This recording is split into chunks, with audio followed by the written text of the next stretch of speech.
Hi folks, how you doing? It's James JT at the movies, and I'm finally back with you to bring you the latest instalment of Debriefing 007. I know it's been nearly 6 months, and I'm really sorry that it's taken me this long to be able to get this to you. As folks will know, I've had a lot going on in my personal life, which has meant that I've taken a bit of a step back from YouTube, which I'm now getting back into the swing of with this new year. But there's going to be a video coming in the next few weeks where I talk about that in a bit more detail, so we'll park that for now, and if anybody's interested in what I've been up to and what's been going on, look out for my channel update video coming in the next couple of weeks or so. Today we're going to be talking about 2021's No Time to Die.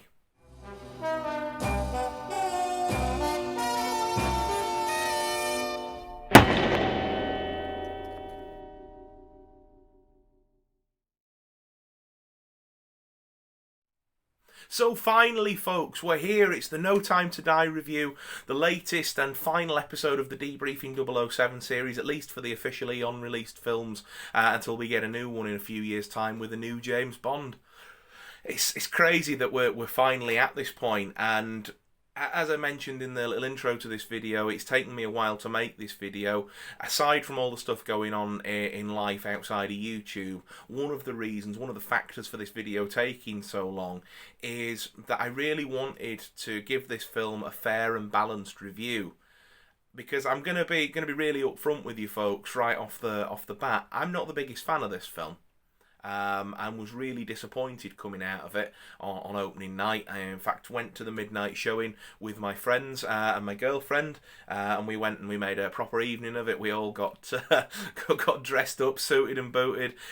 We had a Spectre watch party, and sort of food and snacks and and drinks, and then went to the midnight showing of this film, and we all came out incredibly deflated. And I really wanted to see the film again at least a couple more times before I sort of gave you a review, because if I'd have given you a review straight after the coming out of the cinemas, I don't think you'd have liked what I'd have had to say, and nor do I think it would have been a fair reflection on how I truly felt. In fact, you know what I'm probably going to do right now? I actually shot a little bit of footage on the night at the cinema. I'm going to cut that in now, and you can see what I shot, and then we'll jump back into the review. Hi folks, how we doing? It's James JT at the movies, and I'm joined here by other MI6 agents. Shh, don't tell the world. And we're all suited and booted for the midnight premiere of No Time to Die. Any initial thoughts, folks? Really excited. We've been waiting for this for 6 years. Yeah, we just watched 6 Spectre. years. Oh, got a little Spectre viewing party. Yeah. I just want better than that. That's fair. That's fair. Yeah. I don't think it'd be too hard to do much worse than Spectre. So it's about 2:30 in the morning, thereabouts, is it? It is 3:15. Oh, 3:15 even. Yeah, that makes sense really with a 3-hour film, doesn't it? Really. Yeah, No Time to Die. I don't really think I can do this right now. There's a lot to process there, folks. We're going to have a lot to talk about. So there you are, folks. I don't know whether you can sense that there's just no enthusiasm in those clips, because there was just so much to digest, and I think we'd all had, really, that had gone to the cinema to see it, had quite a negative experience with this film. And I know that I'm in the minority for feeling that, and I'm going to try throughout this review to explain why I feel like I do, and where my thoughts and opinions are coming from. But let's talk a little bit about the production of this film before I dive into the plot. It's had one of the most troubled productions of any Bond film as this film. It was up in the air whether or not Daniel Craig would even come back to start with. After Spectre, he was famously quoted as saying he'd rather slash his wrists than make another James Bond film. And any time that he was doing anything else, acting on Broadway or any other films that he might have done, people would be asking him, so is there going to be another Bond? And he was getting a little bit sort of fed up with it. And we were really sort of thinking, we're us Bond fans, that maybe Daniel's time had sort of been and gone, and starting to speculate on, was Idris Elba or Henry Cavill going to be the next James Bond, and all the stuff that's going on now in the fandom and across the internet. But then in 2017, whilst promoting Logan Lucky, Daniel Craig confirmed on the Stephen Colbert Show, which was soon later confirmed by Eon Productions, that he would be returning to the role of James Bond for a fifth and final time. So I know that I rejoiced, I was over the moon, because obviously Spectre, for those that can't really remember, ends on a little bit of a cliffhanger, with Bond leaving the Secret Service to settle down for a private, quiet life with Madeleine Swann. And of course, the James Bond films would be no good if that was going to be that was going to be the sort of the happily ever after sort of thing. And with them making another Bond film, we needed to know, was it going to be a reboot? Were they just going to ignore the story of Spectre, or were they going to continue it? And obviously they chose to continue it, and that's something that we'll talk about a little bit further on. Initially, the producers hired Danny Boyle to be the director, and he brought his writer, John Hodges, along with him to write a treatment for the film. There were casting calls that made it as far as the BBC News, and the film went into pre-production. But no sooner had it done that, there was an announcement from Eon Films that Danny Boyle and John Hodges had left the picture under creative differences. It's never been revealed what those creative differences were, but having now seen the final film, I can probably hazard a guess. The film then only had a 60-day window to find a new director and writers to be able to keep its November of 2019 release slot, and at the 11th hour they managed to get Neil Purvis and Robert Wade to sign back on. They also got True Detective director Cary Joji Fukunaga to take on the directing duties for this latest adventure. Phoebe Waller-Bridge was also added to the writing team at Daniel Craig's request, and he wanted her on board to freshen up some of the dialogue and to make it feel a bit more modern, and to also insert some of the humour that had been largely missing from the Craig tenure into it as well.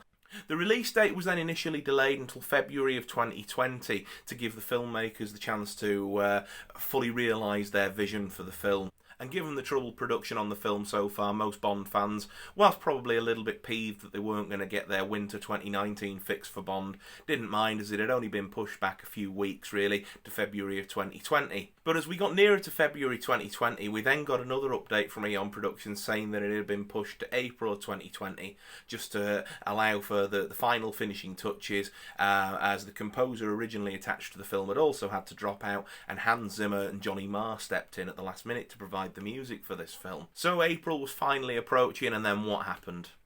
Well, the world went and we ended up in a global pandemic that is still ongoing to this day, and the film kept getting delayed. It was initially delayed to later on in 2020, and then of course things weren't getting better, cinemas weren't opening back up, and so it was delayed to early 2021, and of course then that release date wasn't met, and then a final release date was set for October of 2021 with a slightly earlier September release, as would be traditional in the UK. So we've talked there about the sort of the pre-production, and I've sort of mentioned the sort of the headlines of the troubles that this film went through. Let's now talk about the plot. So this film opens with the gun barrel sequence again, and James Bond walks on and he shoots. It's a completely new design again. Daniel Craig is so far the only James Bond to have a new gun barrel for every film, and I really wish that they'd retained the design from Spectre, as I think that obviously that was the most traditional that Daniel Craig's had, and is probably the most fitting of his gun barrels, apart from Casino Royale, of course, where he's earning his stripes. This time when Bond fires, though, down the camera, no blood pours down. Instead, the icy gun barrel dissolves into an icy backdrop of Norway. And is that foreshadowing for things to come? Some Bond fans have speculated that it is, and when we get to that point in the story, maybe I'll be able to touch on it a little bit more. But the film then opens with a flashback, and it's actually detailing the story that Madeleine Swann told to Bond on the train back in Spectre, for fans who can remember that far. She's at her home, her mother is an alcoholic and is drinking and is asking to be brought her medicine, her wine, when a man shows up in a mask with a gun. He's looking for Mr. White, Madeleine's father, and when Madeleine's mother reveals that he's not there, he kills her. The intruder soon realises that Madeleine's also in the house. She shoots him with the gun that her father has hidden under the sink, and then decides to escape and run out into the ice. The ice breaks beneath her feet and she finds herself trapped in the lake. The intruder in the house has not been fatally wounded by Madeleine's gunshots, and comes outside with the initial intention of killing her, but sees her struggling under the ice and decides that he'll free her instead. The flashback then cuts to present-day Matera in Italy, where we see a fully grown Madeleine Swann, who's now enjoying her retirement adventures with James Bond. Bond asks her from the shore as she's swimming in the ocean if she's okay, and she says that she is. The pair of them then drive through the Matera countryside to a hotel. At this point, Madeline says that if the two of them are to have a future, that Bond must finally forgive Vesper for her past transgressions and go to her grave. Bond agrees and goes to Vesper's grave, and the reason that they come to Matera is because Madeline knew that Vesper was buried there. As Bond is talking to the grave, he notices some fresh flowers and a sympathy card left there. He picks it up and sees that it's from Spectre. At that point, Vesper's tomb explodes. It's at that point we're thrown into an absolutely tremendous action scene. I really, really do enjoy this action scene where Bond has to escape from Spectre's goons in the graveyard and then make his way through the winding town streets and through another funeral procession back to the hotel where Madeline's staying to escape from her. There's a brilliant scene, if it isn't only a little short-lived, with a motorcycle where Bond rides up a flight of stairs and then flies over a crowd. He manages to get back to Madeline and the pair of them bundle into the DB5, but that's still while Spectre's bad guys are giving chase. Madeline's phone then rings and it's Blofeld on the line saying that she's done an absolutely superb job in luring James into the trap and that she is actually a Spectre agent. Bond, of course, feels betrayed and initially looks like he's going to give up and let the bad guys kill them, but Madeline pleads with him and says that she doesn't know what's going on, but she's been set up too. Bond then activates all the gadgets and the guns on the Aston Martin and in a really brilliant scene manages to subdue all of Spectre's agents and escape. He drives to the nearby train station and puts Madeline on a train. She asks him what happens next and he goes, "Nothing, you'll never see me again."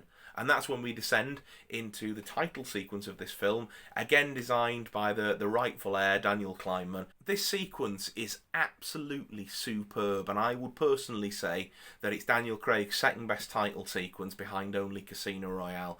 The visuals are absolutely superb and evoke the artwork of Maurice Binder, the chap who designed most of the first 16 Bond titles.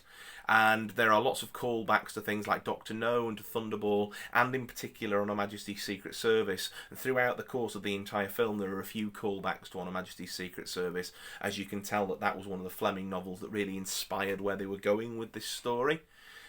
I absolutely adore the artwork, and it fits perfectly with the Billie Eilish theme song, which of course we've all had since April of 2019. So we got that song, you know, 2 years ago, 2+ years ago, nearly 3 years ago actually at time of recording that song came out, and it was brilliant to finally see it within the context of the film, and it works really, really well, and it's a really, really haunting song. But yeah, I really like the nods and the winks in the title sequences to the Bond films of old, and also sort of giving you subtle hints as to what this film was going to contain as well. When we come out of that title sequence, we get a little flash-up card that says that it's 5 years later, and we're actually then at a London laboratory that is an MI6 laboratory. In the laboratory we meet a scientist and one of this film's secondary villains, Valdo Obrachek. Now, he's a defected Russian spy that's come to work for MI6 and has been working closely with M on a project called Heracles. And this is a biological weapon containing nanobots, which is a theme that runs throughout this film. And these nanobots can be designed to attack anyone, making it a much cleaner kill for MI6 agents and the army and whoever might be going out into the field, as they can literally target who they want to kill and guarantee that no civilians or no sort of innocent bystanders will be taken out in any crossfire, as the nanobots will link onto the DNA of the person that they want to kill, or a character trait, or however else it can be programmed, and take that person out. Whilst working in the lab, Obrachev gets a call from Safin, the film's lead villain. He lets Obrachev know that Spectre are coming to kidnap him and lets him know what to do. As Safin had suggested, the Spectre agents then turn up, kidnap Obrachev, taking the weapon with them. We then cut to Jamaica, where James Bond has been enjoying his retirement. Bond returns from a fishing trip and sees that there is a smoked cigar in his ashtray, and soon realises that his old friend Felix Leiter is in town. Bond then heads into town to try and find Felix, and after spotting him and having a little bit of fun in traffic with him, they decide to go to a bar and talk. Felix needs Bond back for one last mission, to recover Obrachev and bring him into the Americans so that they can get a hold of this Project Heracles.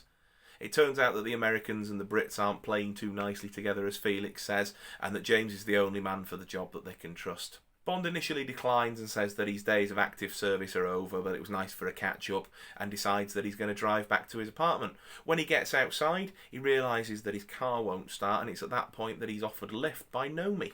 Nomi initially poses as a local girl who wants to sleep with Bond, and then when they get back to her house, she reveals that she is his replacement as 007 and that she's been sent there on M's orders to make sure that Bond keeps his nose out of what's going on. The pair of them then have a bit of a condescending discussion where they try and better one another in terms of their experience. And after realising from the discussion what M has done, Bond agrees with Felix that he will come along for this one last mission. Felix gives Bond the instructions that he needs to go to Cuba and meet up with fellow CIA agent Paloma there. And this scene is the best scene in the entire film.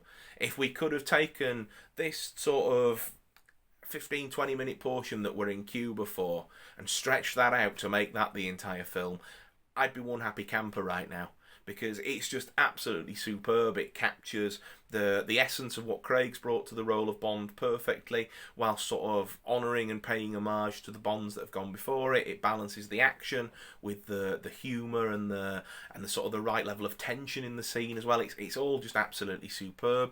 Ana de Armas is a superb leading lady, and of the three leading ladies in the film, she's the one with the most chemistry with Bond, I would say, and she's the most interesting to watch. She's the character that you kind of want to turn up in the second or third act again to lend a hand or be involved in some way, and she's not. She's contained to this one little scene.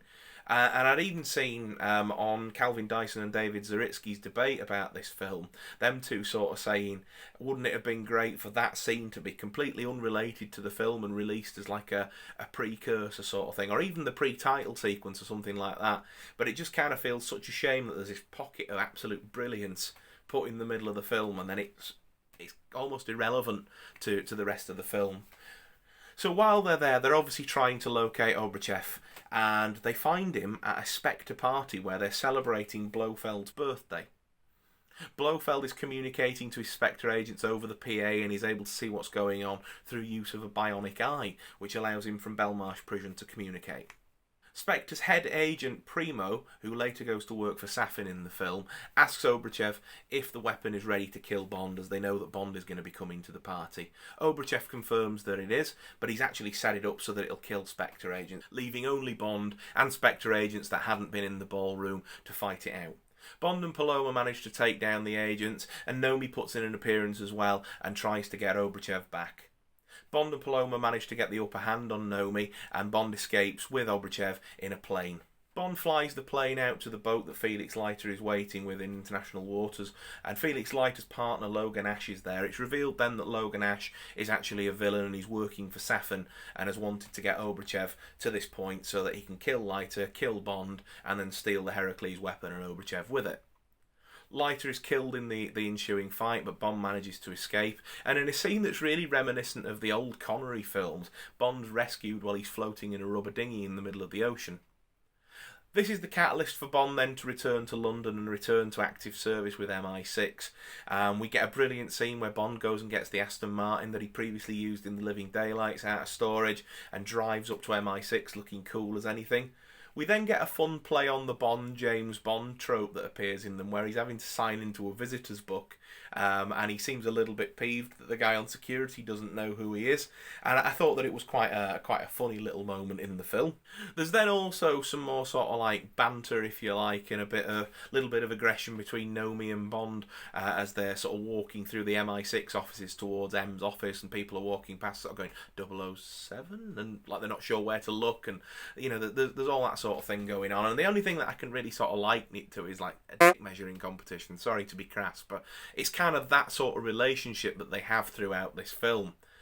Bond then goes and has a meeting with M and berates him, and the dynamic between them is different this time, because obviously Bond's no longer an employee, at least to start with, of MI6, and so he doesn't call him M, he calls him Mallory, and really sort of talks back to him in a way that Bond, if he was still employed by Secret Service, probably wouldn't have done. Once M realises that Bond has vital information to give after what's happened with Felix Leiter and Logan Ash, he's reinstated as a 00 but not 007 to start with.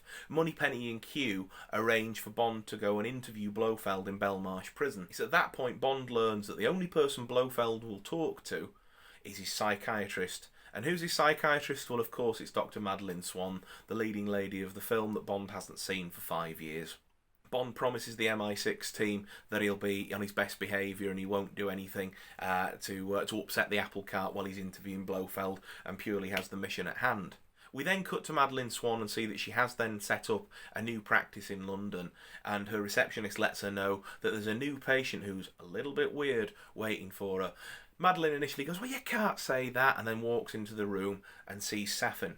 At first she doesn't know who he is, and he's talking in sort of almost riddles and sort of not really being very clear and direct about what he wants to say. He then hands her a box and says, "This should explain what I'm trying to say clearer than I can put into words," and she opens the box and it's the mask of the man that had attacked her and her mother at the start of the film.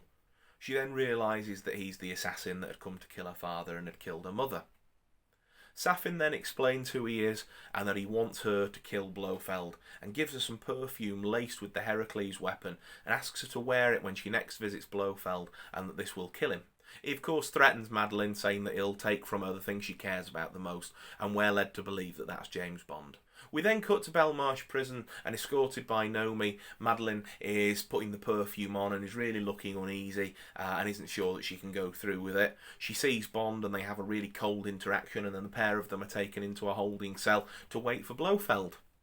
At this point Madeline freaks out and says, "James, I can't do this," and runs out and says, "I'm going home."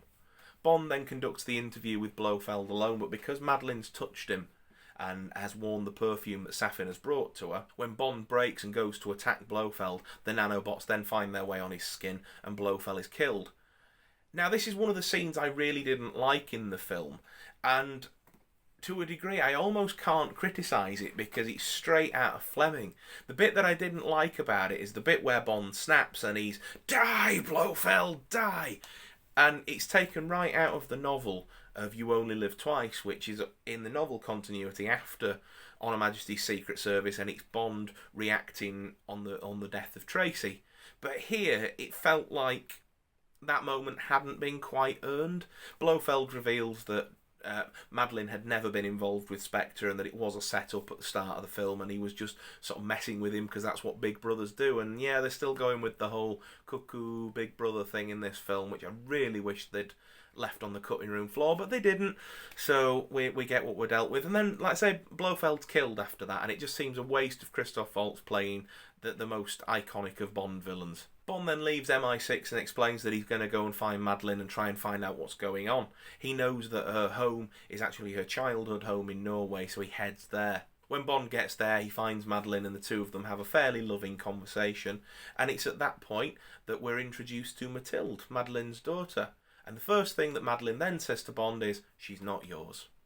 Now, of course, we all know that the child is Bond's, and they don't really make too much of an effort to hide it. In fact, later on in the film's climax, before there's even been an official reveal, Safin's talking about, "Do you want to see your daughter get killed, or do you want me to kill you in front of your daughter," and all this sort of stuff. And so they really weren't quite sure, or at least it came across to me that way, whether or not they wanted it to be some sort of big reveal or not. And I don't know what they were trying to achieve with that, but for me it didn't land anyway.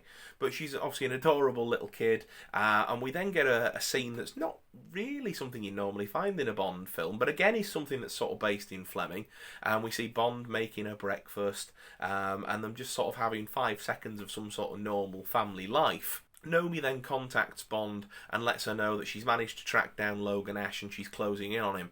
Bond looks at Nomi's GPS and says, no, you're supposed to be looking for Logan Ash, not me.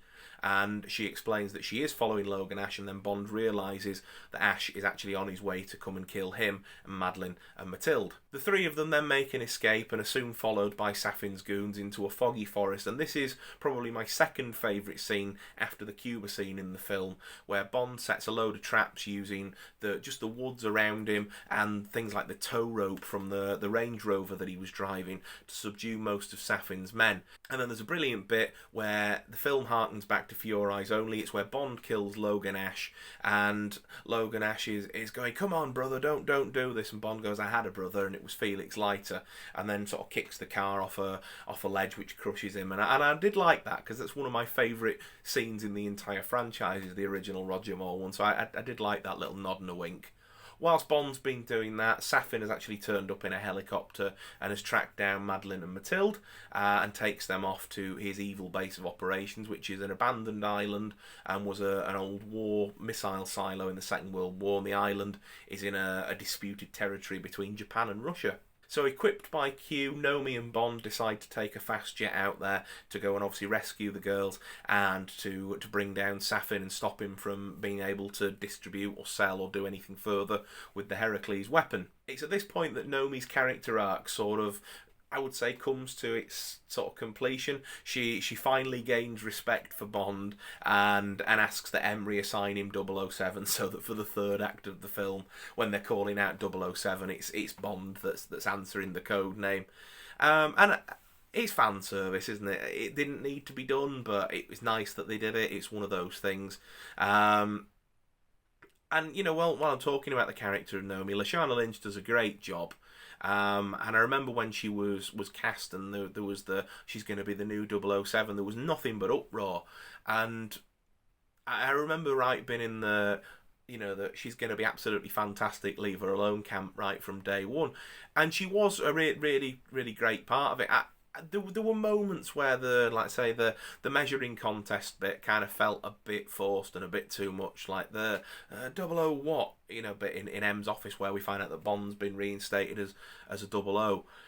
Like I said, there were a few bits like that where it was like maybe a hair too far, but on the whole, like, I liked her character and I liked the dynamic that she had with Bond, and that she wasn't just sort of, you know, the typical sort of gushing over Bond and falling to her knees at the sight of him sort of thing that generally tends to get written. So it was really nice to see the strong independent character there with her. So the two of them infiltrate the base and basically set off a load of explosives to go. They also let M know that he's going to need to order a missile strike to destroy the base, as there's too much production of Heracles going on. Bond and Safin finally meet, and Safin delivers a bit of a lackluster but a bit of a traditional at the same sort of time villain monologue that you'd expect at the end of a James Bond film. This is one of my biggest complaints with this film, is that I don't understand the villain's motives past killing Mr. White. So Mr. White obviously died in Spectre, but Safin had turned up to his house to, you know, obviously try and kill him. He wasn't there, and he ends up killing his wife to sort of send a message, as it were, but then changes his mind and decides to leave the child, that is Madeline, alone. And I guess that's kind of because obviously he wasn't killed, and it's sort of that sort of, you know, I'll do you the same courtesy. And then at the start of the film, I understand his motives. He's wanting to take down Spectre, and he finally has the opportunity to do it because he's got the Heracles weapon. All of Spectre are going to be in the one location for the Blofeld birthday party, and then he's finally able to coerce Madeline into taking the poison in through the perfume into the prison to kill Blofeld. At that point, I feel like he's achieved his goal, and at no point, at least for the times I've watched the film, have I caught any sort of glimpse of that he's wanted to make money from it, or all this selling it to the highest bidder bit. It just kind of feels a little bit tacked on because they need a third act, and this is one of the bits where I think that the writing sort of falls down for me. So Bond and Safin are having this sort of interaction, and Bond's going, history's not kind to people who, you know, play God, and there's again, like I say, the revelation that I mentioned earlier, where Safin goes, well, do you want me to kill you in front of your daughter, or are you going to comply? And there's all that bit where it's like supposed to be some big reveal, but of course we already knew that she's his daughter. And while that's happening, Nomi kills Obrachev. He makes an unpleasant remark about her race, and she sort of quotes the film's title kind of and goes, well, you know what, it's time to die, and kicks him into a vat of the sort of the nanobot chemicals, and he obviously perishes from that. After escaping from Bond, Safin's getting ready to meet the buyers who are coming to buy the nanobot chemical, and after going to great lengths to make sure that he keeps Mathilde with him, when she says that she doesn't want to go with him anymore, he just lets her run off into the silos. She's then able to reunite with Madeline and Bond. Bond takes Madeline and Mathilde to Nomi, who gets them to safety. through the use of their speedboat. Bond explains that he's going to need to open the silo blast doors, otherwise when the missile strike from MI6 lands on the island, it'll just bounce right off and the chemicals will remain intact. On his way to do that, Safin shoots Bond multiple times, and the pair of them have a battle to the death in Safin's Garden of Death, which again is something taken out of Ian Fleming and placed into this. It sort of really feels like that You Only Live Twice was a big inspiration for this film. During the fight, Bond brutally breaks Safin's arm, but Safin, in a last-ditch attempt, breaks a vial of Heracles over Bond and poisons him. He lets him know that that poison will mean that he will kill the people that he holds most dear if he ever touches them again, and that it's been programmed to wipe out Madeleine and Mathilde if he touches them. Bond then shoots Safin in the head in a little bit of a almost anticlimactic death given the stakes that have just been put forward there, and whilst succumbing to his wounds, makes his way up to the control panel and manages to open the blast doors. Then, with the help of Q over the radio, he speaks to Madeleine to let her know that he's not going to make it. He lets her know that he's been poisoned with Heracles and what it would mean for him to come back, and that also that he's obviously been fatally wounded. He tells her to go on and live a good life, and Madeleine finally confesses the secret that we all knew, that Mathilde is in fact his daughter. It's at this point that the missile strike has been launched and Bond is standing on the roof of the facility. And we then see the missiles land on the island, blowing it to smithereens, and Bond along with it. So for the first time in any James Bond film, Bond's been killed. The film then cuts to a little bit of an epilogue back in London, where the MI6 regulars of M, Nomi, Tanner, Q and Moneypenny are raising a glass to Bond, and they read a passage from You Only Live Twice as a sort of a eulogy to him. And then in another callback to On Her Majesty's Secret Service, we get Madeleine and Mathilde driving in Bond's old Aston Martin, whilst We Have All the Time in the World plays in the background. And Madeleine says, I'm going to tell you the story of your father. His name was Bond, James Bond. So, that's the plot of No Time to Die. And my biggest issues with it were that it felt really disjointed in parts, and it felt like a film of two halves. And that whilst I really liked the dialogue, and some of the back and forth that the characters had, I thought that the overall story was really quite clunky and missed quite a few steps along the way. I thought that there were pockets of brilliance in this, like the Cuba scene, like the foggy forest, that worked really well, but it just didn't all link together. And my biggest complaint is that they killed Bond. And for me, James Bond is one of those sort of characters where it should sort of rise above being the everyman, and the whole reason for me as a fan anyway, and I can't speak for every fan, it's only my opinion here, but the whole reason for watching those films is that it's escapist fun and it's meant to be larger than life, and Bond, whilst he's not superhuman, is almost in essence meant to be. And for them to sort of make him this really vulnerable character in this kind of took what it is to be Bond out of it for me. And it's some of the same reasons that I don't care for Skyfall as much, because they kind of do more of that sort of humanising the character and making it a bit of a drama. And I guess for me, what I want out of my Bond films is, you know, sort of just crazy action, brilliant gadgets, you know, I want a compelling story, you know, I don't want sort of Moonraker silliness or anything like that, you know, but I want a decent story, decent leading lady, decent gadgets, and it to feel like escapist fun. You know, that's why stuff like From Russia with Love really works, and you know, even though I'm not the biggest fan of the film Goldfinger or you know, Spy Who Loved Me or License to Kill, those films work because they take, you know, a scenario and then exaggerate it and make it that much more fun for it being exaggerated. And this film for me just that ending just didn't do that at all. I had absolutely no problem with Bond having a child. Again, that's something that comes from Fleming.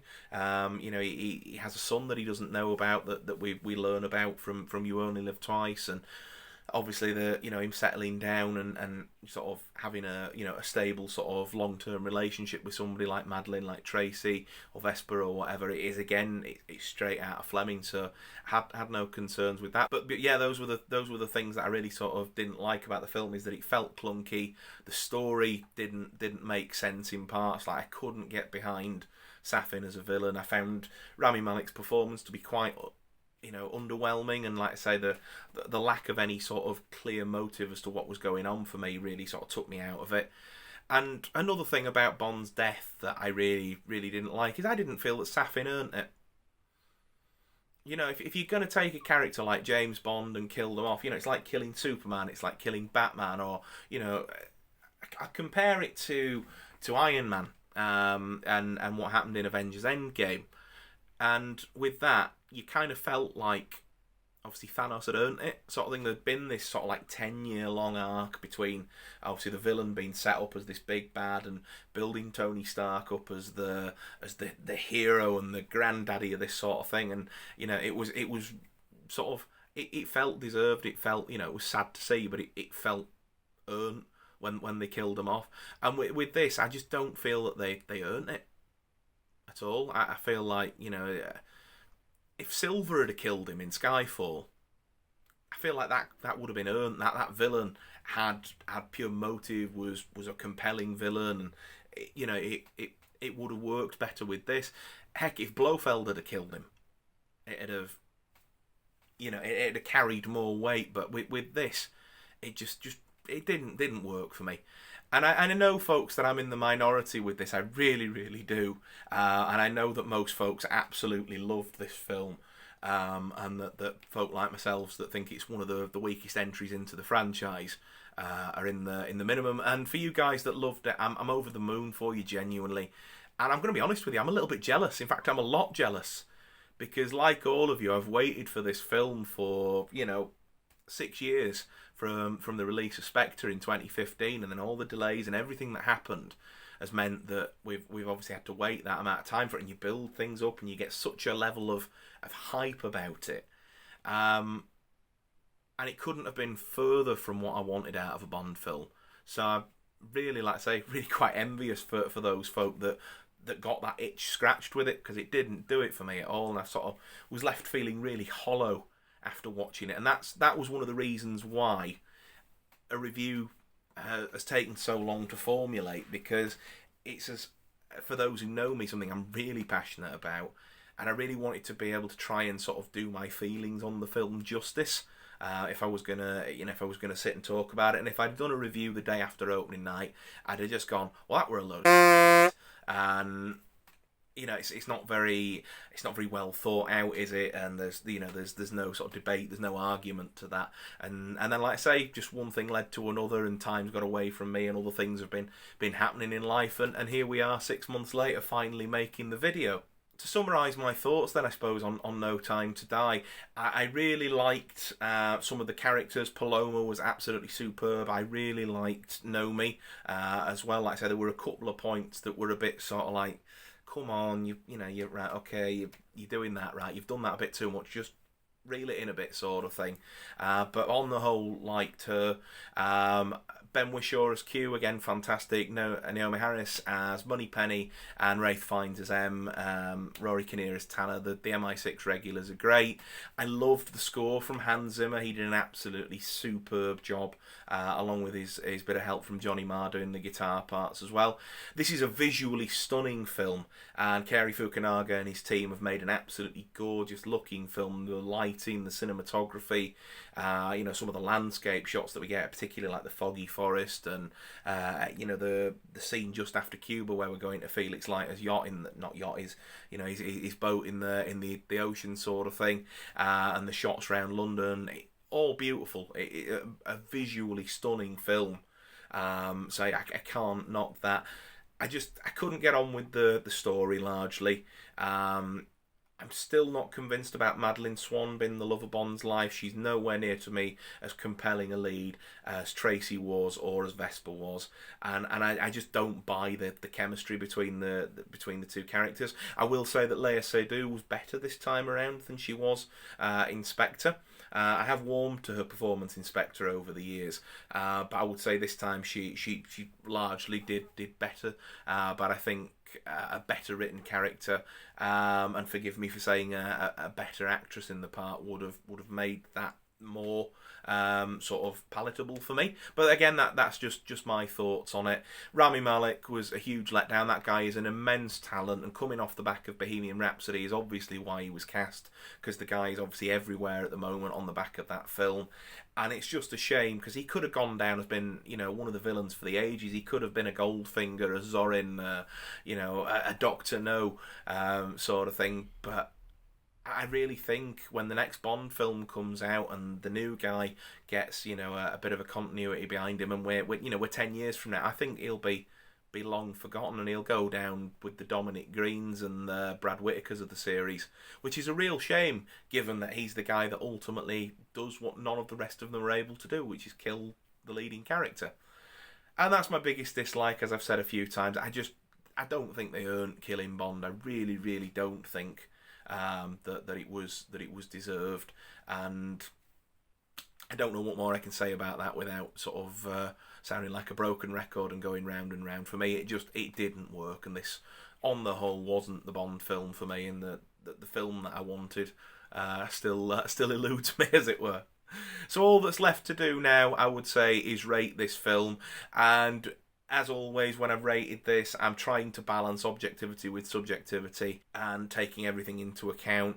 I would give this film a 5.5 out of 10. So there we are, folks. That has been my thoughts, my ramblings, my rants and reviews for the 25th James Bond film, No Time to Die. Thank you so much for bearing with me to get this out to you. I really, really do appreciate you sticking with the series. And it's actually been really fun to revisit this a little bit of time later and make a bit of a later day review for this film. Let me know your thoughts down below as well in the comments. I would really love to know your thoughts on the film as well. Obviously, be mindful of spoilers. It's only just fresh out on home media as we're making this by a few weeks or so there will be some folks that might not know that spoiler at the end. I suppose if they've watched this video with my spoiler warning at the start, then they've had it spoiled for them anyway, haven't they? But I would still say be mindful in the comments. In terms of Debriefing 007, what's next? This is a series that I would say has largely come to a close, but there are going to be a few sort of encore videos, epilogue videos if you like, that I want to make.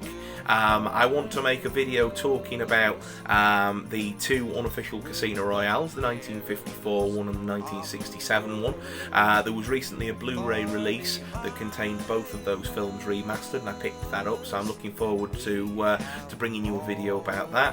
I would also like to do a video on Never Say Never Again and the whole Thunderball controversy, which is a real sort of section of Bond history that I find absolutely fascinating, and I'd really like to do probably a 30-40 minute video talking about that and sort of give you a bit of a rundown of the history and where I sit on the Never Say Never Again film.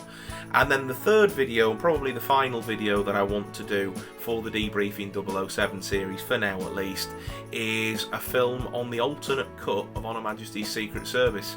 Some Bond fans might know what I'm talking about with that, and others might not, and for you guys that's going to be a surprise. But that'll probably be the first of the 3 videos that I make actually, so you probably won't have long to wait for that one. Above all else, folks, thank you so much for watching this video. I really do appreciate it. If you've liked the video, drop it a thumbs up. Like I say, leave those comments down below. And if you're watching me for the first time, this is how you've come across me. I make videos talking about the James Bond films, but I make videos mostly talking about films that I love, collecting physical media, DVDs, Blu-rays, 4K Blu-rays as well, and just my love for cinema. So if that sounds like something that you're interested in, drop me a subscribe. I'd love to have you stick around for a little bit longer so we can get to know each other. As well, folks, as I always say, take care of yourselves, and I look forward to seeing you again in my next video really, really soon. Bye for now.